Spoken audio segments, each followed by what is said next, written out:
अस्सलाम वालेकुम dear students, कैसे हैं आप सब। We will start today the poem number 11 लेयर by William Henry Davis.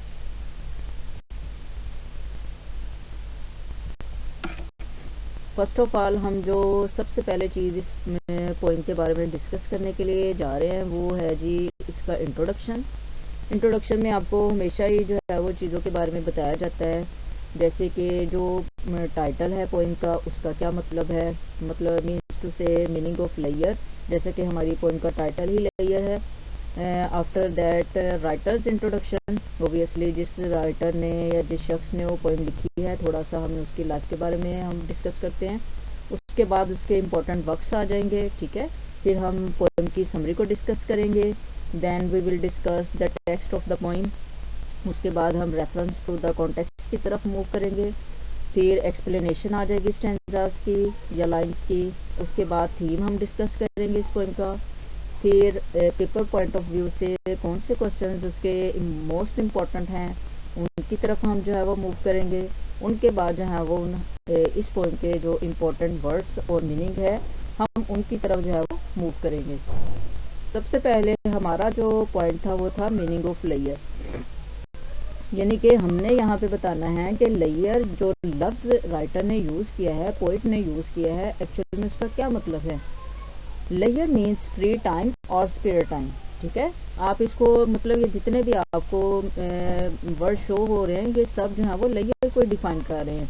Layer का मतलब होता है जी जो आपका फ्री टाइम है या स्पेयर टाइम है, फालतू वक्त है, ठीक है। रेस्ट रिक्रिएशन ले लें, आप इंजॉयमेंट ले लें, आप हैप्पीनेस ले लें, सब एक ही चीज़ को शो कर रहे हैं। उसके बाद आ जाता है जी टाइम फ्री फ्रॉम वर्क और अदर डिमांड्स, मीन्स टू से लफ्ज़ एक ही है लेकिन हर लफ्ज़ जो है वो इसी एक चीज़ को डिफाइन कर रहा है, ठीक है। अब जैसे है जी free time is time spend away from business, work, job, hunting, domestic chores and education as well as necessary activities such as eating and sleeping। देखिए ये सारी चीज़ें जो है वो हम अपनी रोज़मर्रा ज़िंदगी में करते हैं, डेली रूटीन में, ठीक है। लेकिन डेली रूटीन में हमें इन तमाम चीज़ों के अलावा जो स्पेयर टाइम मिलता है ना, हमने उसको कैसे यूटिलाइज़ करना है, कैसे हमने उससे इंजॉयमेंट लेनी है, कैसे हमने उससे जो है वो अपनी हैप्पीनेस को गेन करना है। इसका मतलब ये है कि राइटर इसमें जो है वो हमें हमारी खुशियों की तरफ, हमें हमारे जो है वो फालतू वक्त में क्या करना है, कैसे एंजॉयमेंट लेनी है, उसके बारे में हमें बताने जा रहा है। अब पहले हम देख लेते हैं जी हमारे राइटर का इंट्रोडक्शन, जैसे है जी राइटर्स इंट्रोडक्शन या पोइट्स इंट्रोडक्शन, ठीक है। तो इसमें आ जाएगा जी विलियम हेनरी डेविस। अब आपने ये नाम पहले भी सुना होगा विलियम हेनरी डेविस का। ये वही बंदा है जिसने द रेन जो हमारी फर्स्ट पोइम है, ठीक है, बुक 3 की फर्स्ट पोइम द रेन, ये इसी जो है वो पोइट की लिखी गई है। इसकी हमने लाइफ को पहले भी डिस्कस किया था तो थोड़ा सा मैं आपको अभी बता देती हूँ। विलियम हेनरी डेविस ये 3 जुलाई 1871 में पैदा हुए, 26 सितंबर 1940 में इनकी डेथ हो गई। ये एक वेल्श पोइट यानी वेल्स के रहने वाले थे, ठीक है। His themes included observations of life's hardships, the ways the human condition is reflected in nature, his tramping adventures and the characters he met। यानी कि ये जितनी भी इसकी थीम्स हैं ना वो इसकी मोस्टली ऑब्जर्वेशंस पे है, मुशाहिदों पर है कि इंसान ज़िंदगी में कितनी मुश्किलात का जो है वो सामना कर रहा है या वो किस किस तरह की जो है वो कंडीशंस को फेस कर रहा है, ठीक है। पहली बात तो ये। फिर अगर हम दूसरी देखें तो most of his poetry is on the subject of nature or life on the road and exhibits a natural, simple, earthly style. He also wrote 2 novels and autobiographical works, his best known being autobiography of a super tramp। ये थोड़ा सा मैंने इसका जो है वो आपको मज़ीद बता दिया है कि ताकि आपको पता हो कि जो हमारे विलियम हेनरी डेविस हैं इनका जो है वो ज़िंदगी में कितना अहम जो है वो रोल इन्होंने प्ले किया, क्योंकि इन्होंने ना सिर्फ जो है वो पोइम्स लिखी बल्कि इन्होंने इनके नॉवेल्स भी लिखे और इस तरह जो है वो इनको पॉपुलैरिटी इन्होंने गेन की। अब अगर आ जाए जी हम important works of William Henry पे, देखिए हर राइटर के, हर पोइट के लॉट्स ऑफ वर्क हैं जिनकी वजह से उन्होंने बहुत फेम हासिल की। अब इन्होंने भी फेम जो गेन की है, इनकी फेम जो है वो इनकी बहुत सारी पोइट्री की वजह से है। इसमें से मैंने चंद एक यहाँ पे जो है वो मैंशन किए हैं।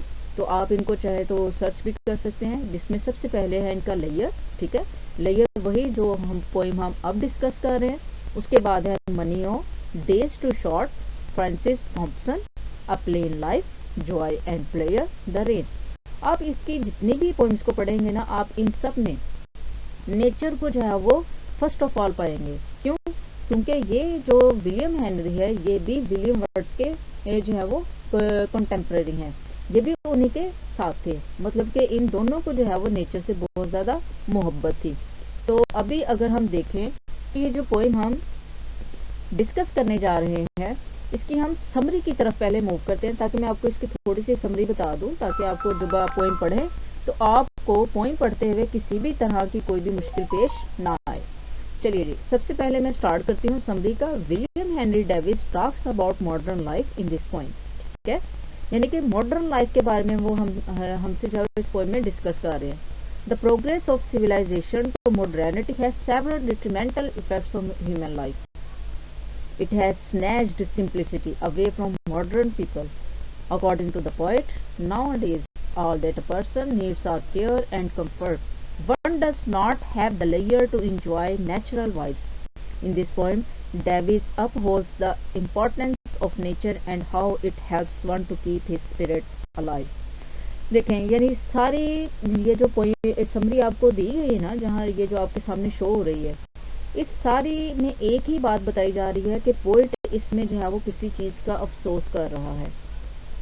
इसमें अफसोस वो इस बात का कर रहा है कि देखो, हमारी लाइफ में जितनी भी मॉडर्निटी आ गई है, जितना भी रुपया पैसा आ गया है, हमारी सिविलाइजेशन जितनी भी जो है वो डेवलप हो चुकी है, लेकिन हमारी जिंदगियों में जो है वो एक अफसोस का, एक ग्लूमी सिचुएशन अभी भी है।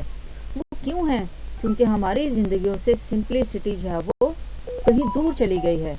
और अब पोइट हमें ये बता रहा है कि आजकल के इंसान को अगर हम देखें तो वो बिल्कुल जो है वो क्या है जी, परेशानियों में घिरा हुआ है।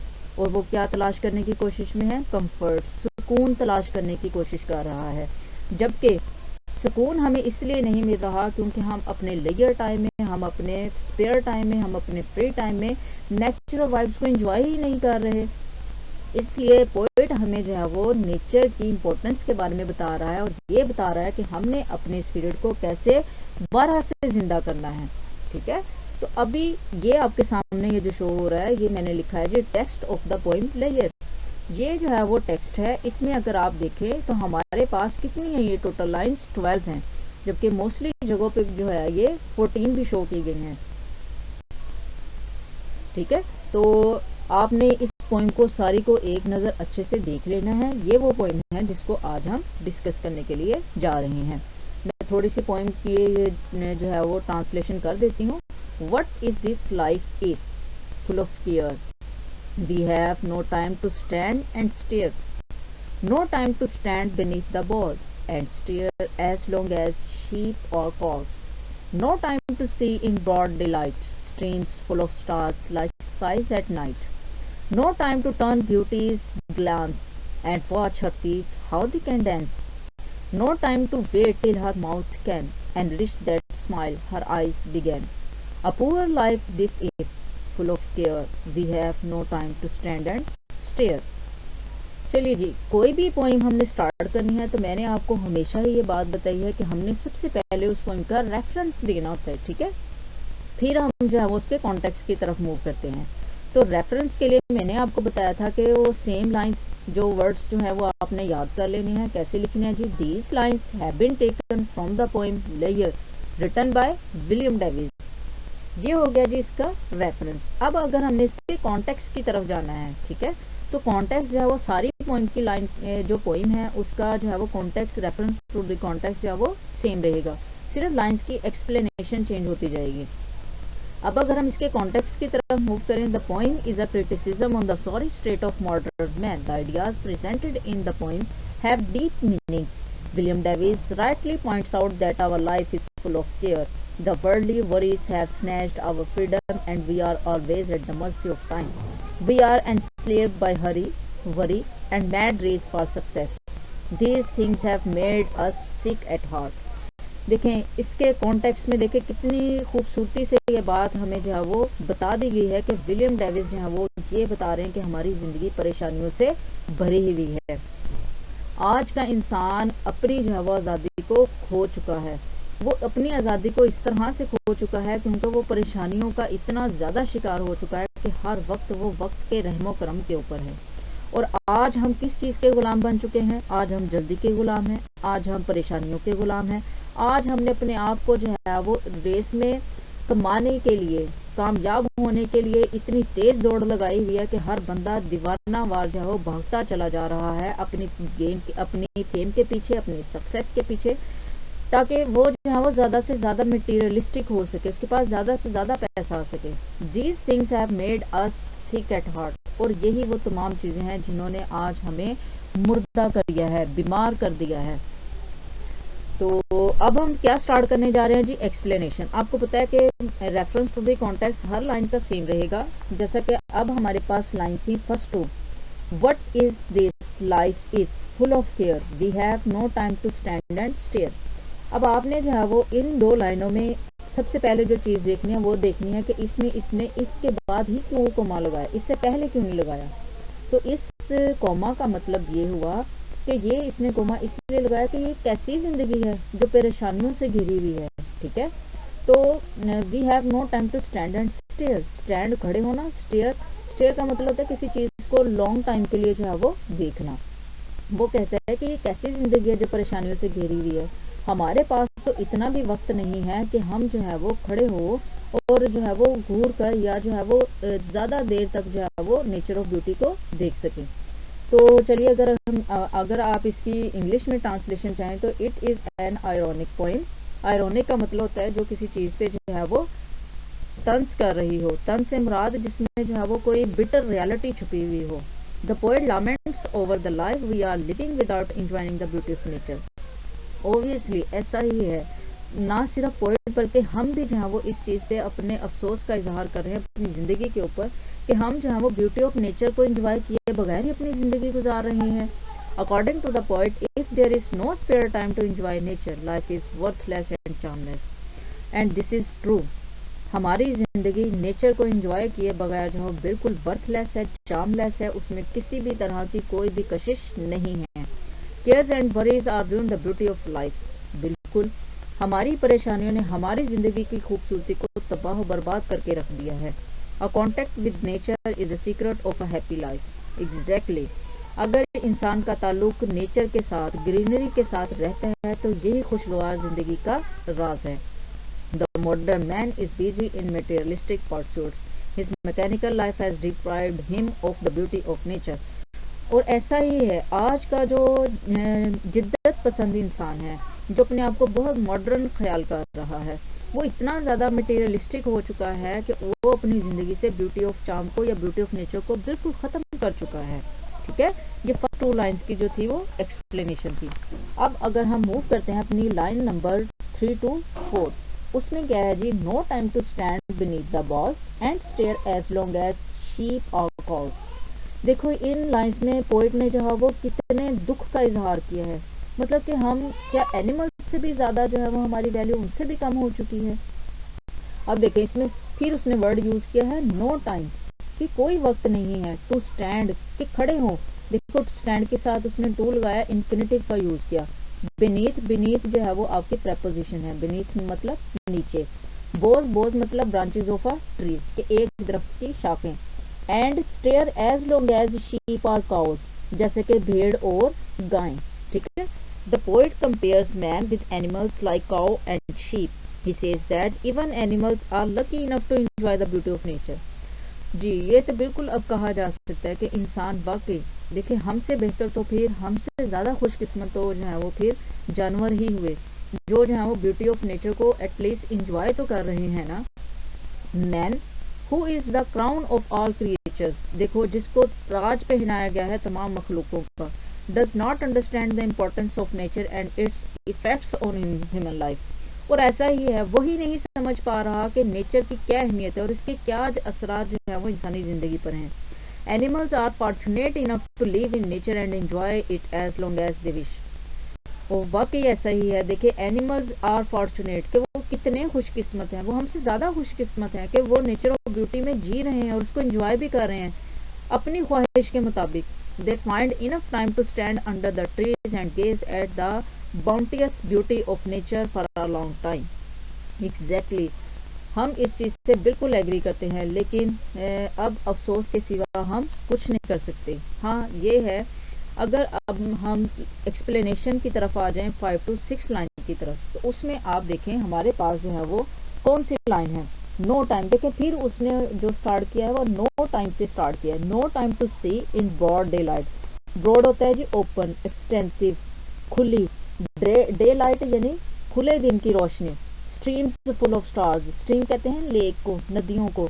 नदियां जो है वो सितारों से भरी हुई हैं। लाइक स्काईज एट नाइट, जैसे कि आसमान रात को सितारों से भरा होता है। अब देखिए इस लाइन को अगर हम गौर से देखें तो the poet criticizes man's unavailability of spare time. He says that nature is enchanting in each and every form. At night the captivating phenomenon of twinkling stars, and at daytime streams present the scene of stars twinkling in the depths of water. But it is pity that modern men enjoy the phenomenon neither at night nor in full light of the day. लेकिन इससे ज़्यादा अफसोस का इजहार और हम कैसे कर सकते हैं कि एक पोइट जो है वो हमें ये चीज़ समझाने की कोशिश कर रहा है कि आज हमारे पास इतना भी वक्त नहीं है कि हम खुले दिल की रोशनी में, जो खुला दिन है, ओपन फुल जो है वो पीक पे जो है वो सूरज की रोशनी जो है वो उसमें जो है वो हम नदियों को जो है वो सितारों से भरा हुआ देख सके। देखिए यहाँ पे एक सवाल ये पैदा होता है कि दिन के वक्त नदियाँ सितारों से कैसे भरी होती हैं। देखें उसके साथ उसने लिखा भी है लाइक स्काईज एट नाइट, वो सिमिले यूज कर रहा है।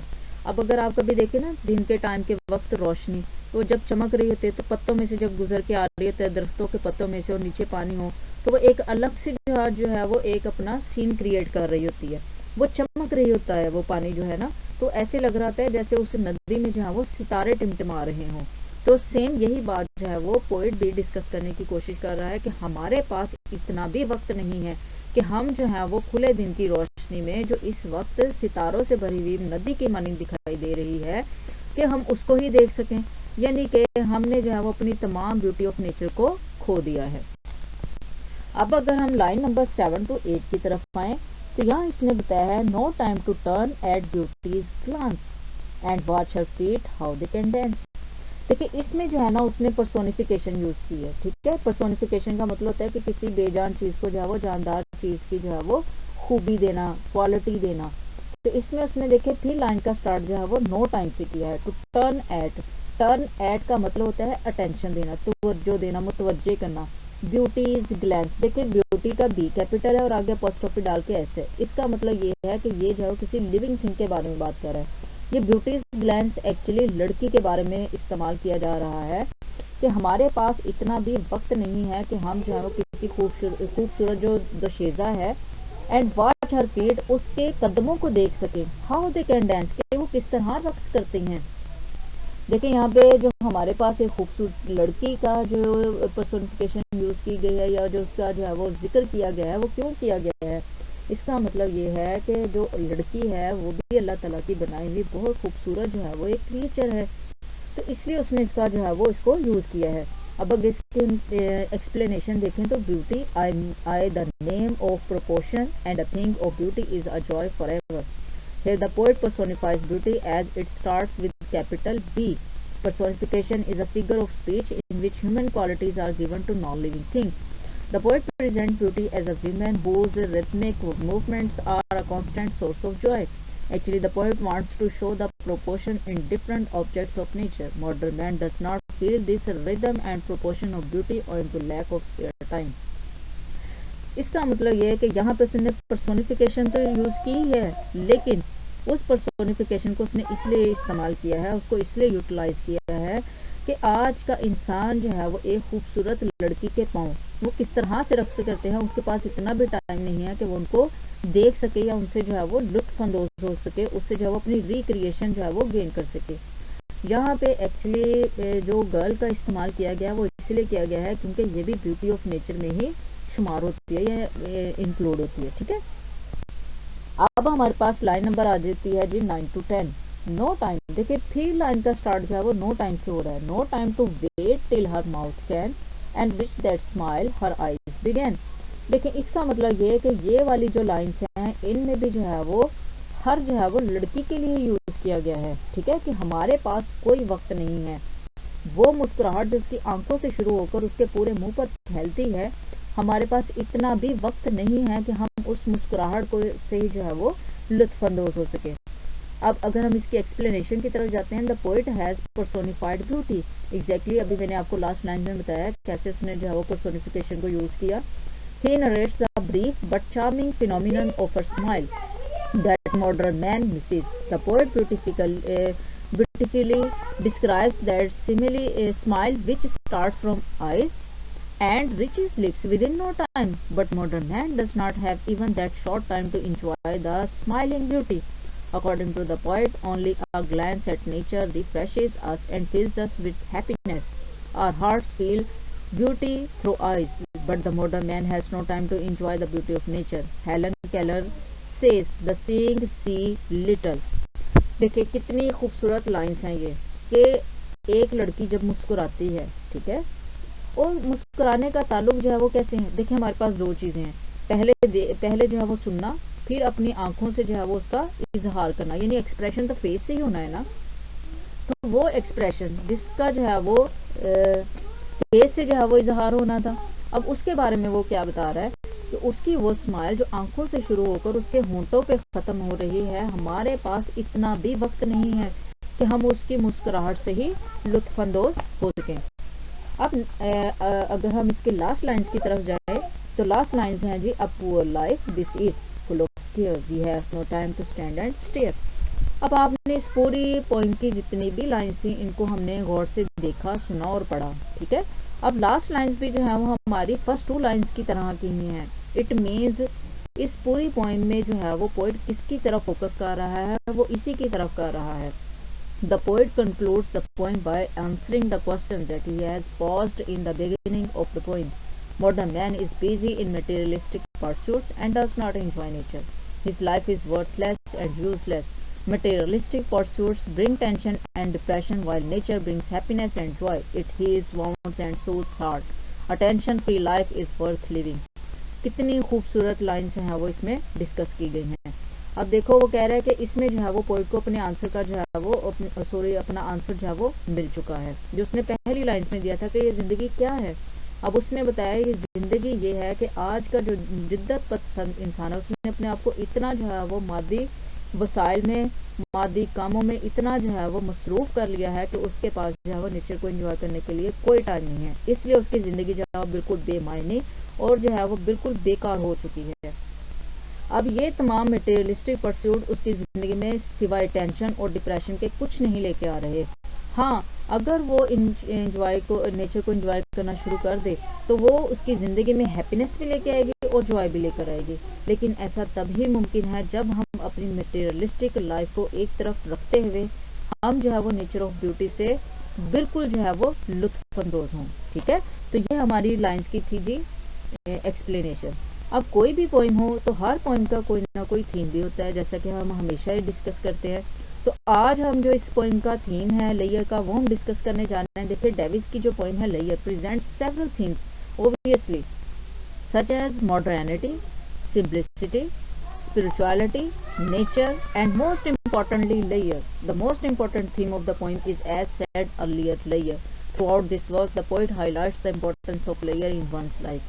अब आपने इन तमाम लाइन्स में देखा होगा जो मेन फोकस है वो लेयर के ऊपर ही है।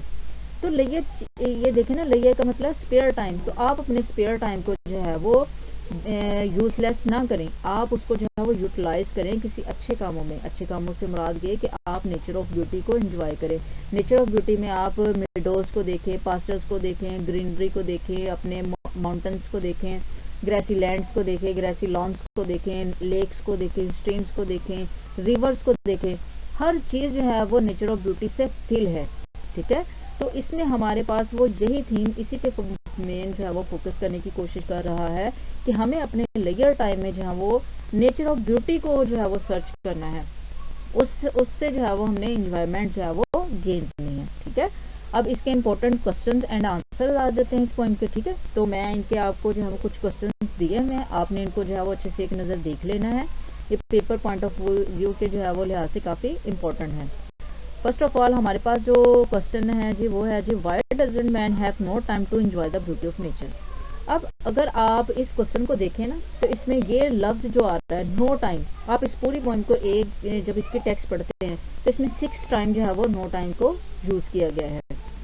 ठीक है, अब अगर नेक्स्ट क्वेश्चन की तरफ हम देखें, what according to the poet are we lacking in our life, हमारी जिंदगी में जो है वो किस चीज की कमी है। ठीक है, what does the poet mean by saying that we do not see streams full of stars in broad daylight. वही जो सेम हमारे पास जो चीजें जो है वो हमने अभी पॉइंट में डिस्कस की हैं, वही तमाम चीजें जो हमारे क्वेश्चंस में लिखी गई। What is mean by stream full of stars के मतलब जो नदी जो है वो सितारों से भरी गई, इसका क्या मतलब है, ये वही जो भी अब मैंने ऊपर डिस्कस किया है, तो आप इसको एक नज़र अच्छे से देख लीजिएगा। अब आ जाते हैं जी हमारे पास वर्ड्स एंड मीनिंग्स। जैसे आपको पता है कि हर जो है वो हमारे फर्स्ट ईयर सिलेबस में जो है वो सिनोनिम्स यूज होते हैं। तो फर्स्ट ऑफ ऑल है जी लेयर। लेयर का मतलब जैसे हमने पहले डिस्कस किया जी free time. Stare a long fixed look on something with eyes wide open. Boughs, main branches of a tree. Glance, a brief or hurried look. Enrich, to improve the quality or enhance. Broad, having a distance larger than usual from side to. अब यहाँ पे मैंने जो है वो कुछ MCQs भी इसमें ऐड कर दिए हैं ताकि आप जो है वो इन MCQs को भी जो है वो फिल करें और आपको इस फॉर्म की जो है वो अच्छे से समझ लगे। सबसे पहले है जी what is this life if full of care. ठीक है, केयर इसका जो है वो बी वाला ऑप्शन जो है वो इसका करेक्ट है। We have no time to stand and stare, A वाला ऑप्शन जो है जी इसका करेक्ट है। According to the poet we do not have time to stand beneath the boughs, इसका डी वाला ऑप्शन ठीक है जी। No time to see in broad daylight streams full of, अब फुल ऑफ के बाद आएगा जी ऑप्शन नंबर डी यानी स्टार्स जो है वो इसका करेक्ट आंसर है। A dash life this is full of care, कि कितनी जो है वो हमारी जिंदगी जो है वो इसमें हमारी लास्ट 2 लाइंस में से है, तो इसका ऑप्शन नंबर बी जो है वो करेक्ट है। A poor life this is full of care. No time to turn at beauty's glance, option number B is correct. No time to wait till her mouth can dash that smile her eyes began, तो इसमें option number C यानी enrich is the correct one, तो ये जो है वो option number सी इसमें जो है वो करेक्ट है। The title of the poem लेयर इज आयरोनिकल, ह्यूमरस, इनअप्रोप्रिएट और टू शॉर्ट, तो इसका ऑप्शन नंबर बी आयरोनिकल, ये जो है इसका ऑप्शन नंबर ए जो है वो करेक्ट है। Watch her feet how they can dance, option number C is correct. What has the poet personified in the poem, option number C beauty, जैसा कि हमने पोएम में भी जो है वो डिस्कस किया इसकी एक्सप्लेनेशन में। अब यहाँ पे हमारे पास आ जाते हैं जी synonyms. What is this life is full of care, what is the synonym of care, तो वरी, लुक आफ्टर, फेथ और modernity.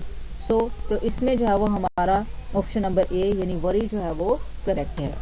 We have no time to stand and stare, हमारे पास वक्त नहीं है किसी चीज को जो है वो लॉन्ग टाइम देखने का, तो इसमें वॉच है, रफ है, लुक एंगल है, कंक्लूड है, तो option number A is correct है। ठीक है, अब आगे आ जाता है जी no time to stand beneath the boss, same है, तो बॉस का क्या मतलब है जी, बॉस का मतलब होता है जी शाखें, तो इसमें हमारे पास आ जाएगी ब्रांचेस। ठीक है, no time to turn at beauty's glance, glance का क्या मतलब होता है जी, ग्लैंस का मतलब होता है कि किसी चीज को जो है वो किसी चीज की झलक, इसके लिए हम ग्लिम्स जो है वो इसका करेक्ट आंसर होगा। ठीक है, enrich that smile her eyes began, enrich mean मतलब के जो चीज को बढ़ाती है, तो option number A enhance correct है। A poor life this a full of care, poor mean बेचारी, पिटिएबल। ठीक है, option number C is correct. Broad का क्या मतलब होता है जी, खुले दिन की रोशनी में। ठीक है, तो ब्रॉड के लिए जब खुले दिन की रोशनी आप इसका हम जिक्र कर रहे हैं तो एक्सटेंसिव आएगा, या फिर हमारे पास जो है वो यूजफुल आएगा, या फिर हमारे पास इफेक्टिव आएगा, या फिर हमारे पास जो है वो डिम आएगा, तो इसका ऑप्शन नंबर ए जो है वो करेक्ट है, एक्सटेंसिव। ठीक है, no time to stand beneath the boughs, beneath जो है वो एक हमारी preposition भी है, इसका मतलब है जी नीचे, तो option number B is correct. No time to stand beneath the boss, ये तो मतलब सेम ही है, तो इसका अंडर ही आएगा। चले जी, यहाँ पे हमारे लेक्चर का जो है वो एंड हो रहा है, ठीक है। आपके इंग्लिश प्रोफेसर बख्तावर की तरफ से जो है ये लेक्चर आपको डिलीवर किया गया है। इस लेक्चर की जो है वो आपको हर चीज़ अच्छे से समझा दी गई है। Thank you so much for watching this video.